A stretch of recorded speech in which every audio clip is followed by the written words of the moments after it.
024 021 026. Di sini saya akan melakukan wawancara sebagai tugas kewirausahaan. Di sini saya akan mewawancara pengusaha lokal. Dengan kakak siapa di sini? Kenalkan, nama saya Lauren. Oke, kalau Lauren punya usaha apa nih? Kalau boleh tahu. Kalau aku kebetulan di bidang ini sih kak, makanan. Biasanya yang makanan yang aku tawarin itu tentang makan Indonesia, terus juga sama catering gitu kak. Di sini aku langsung nanya aja ya kak. Kakak tuh punya kendala nggak sih dalam usaha kakak ini, usaha catering? Biasanya kalau di usaha catering aku itu kendalanya di perihal bumbu sih kak, bumbu sama bahan-bahan buat masak itu, karena kan kayak yang kita tahu aja sekarang kan makin hari makin naik ya kak harganya, apalagi untuk khususnya yang masakan Indonesia gitu atau yang request gitu, karena lidah orang Indonesia itu kebetulan sukanya yang banyak rempahnya dan pedes juga pastinya, itu kan paling menarik di kalangan sekarang ya kan.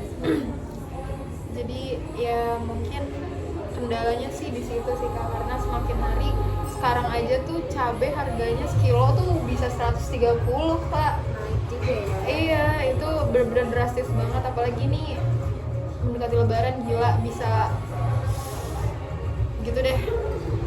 Terus kalau misalkan harga bumbunya itu naik, itu berarti harga makanan yang kakak taruh itu juga naik atau gimana? Konsep kakak? Kalau kita sih biasanya tetap mempertahankan harga, cuman mungkin agak dikurangin porsinya gitu kak. Jadi kita tetap pertahanin harga sama rasa, cuman mungkin dari segi porsi kita agak sedikit dikurangin. Nanti kalau udah sesuai, maksudnya harga bahan-bahannya udah stabil lagi, itu pasti bakal kita balikin lagi porsinya. Oke, tapi pas ini kan mau lebaran ya, bentar lagi ya. Banyak gak sih orderan yang buat kakak itu yang masuk? Justru menjelang dari Ramadan sampai lebaran ini malah lebih banyak sih kak, karena kan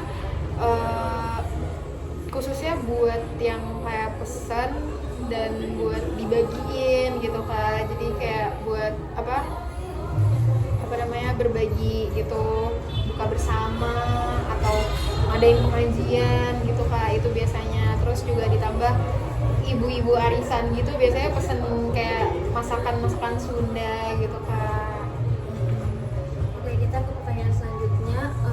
Karakteristik apa sih yang kita butuhin buat dalam usaha kita gitu? Oke, jadi karakteristik yang kita butuhin itu udah pasti pertama inovasi ya kak, karena zaman sekarang kalau misalnya kita nggak update banget nih kak, kita bisa kalah saing sama tempat-tempat yang apa memperkenalkan menu makanan yang lebih ini lagi kak, lebih happening lagi gitu, apalagi lebih modern gitu. Apalagi kan zaman sekarang Gen Z gitu kan jarang banget yang suka sayur gitu. Iya, apalagi Gen Z sekarang tuh jarang banget mau makan makanan Indonesia ya. Iya, mereka maunya pasti kan kayak ke barat-baratan, apalagi kan mereka kayak FOMO banget gitu kan. Jadi kayak biasanya sih kita lebih mengutamakan buat yang kayak kalangan-kalangan kayak ibu-ibu atau bapak gitu kan. Terus biasanya sih ini juga kak, sama apa, produk kita harus mengutamakan rasa sama kualitas produk yang konsisten juga, karena itu mempengaruhi kepercayaan konsumen, karena kan kepercayaan konsumen itu paling utama kak. Iya gitu.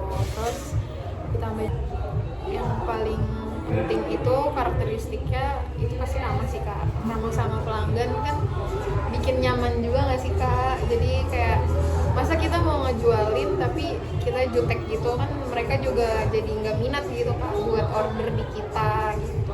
Iya, aku pribadi kalau misalkan mau pesan makan tapi pelayanannya kayak jutek atau nggak full respon, itu kita kayak apa kita beli yang lain aja ya, Iya, di tempat lain.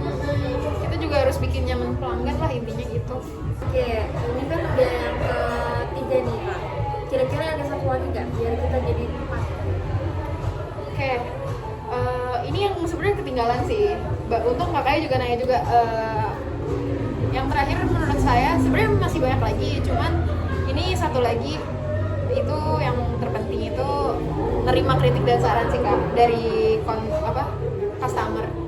Itu penting banget karena dari kritik dan saran itu kita jadi punya inovasi baru gitu untuk mempertahankan kualitas kita juga, terus juga mungkin kita bisa menyesuaikan bagaimana selera customer yang datang ke kita gitu. Kira-kira nih, kakak pernah nerima kritik nggak? Kalau pernah itu kritiknya kayak gimana? Sejauh ini kalau kritik yang kayak penilaian buruk lah ya istilahnya itu belum pernah sih, cuman karena dari kitanya sendiri juga lebih duluan nanya sama customer gitu gimana kritik dan sarannya, ada masukan nggak gitu. Terus rata-rata kalau mereka mungkin dari selera pedes mereka gitu sih Kak. Jadi kayak mungkin ada menu yang menurut mereka suka pedes, jadi pasti bilang kurang pedes sedikit kalau buat saya gitu, tapi selebihnya aman-aman aja sih Kak. Rasanya masuk ke lidah semua.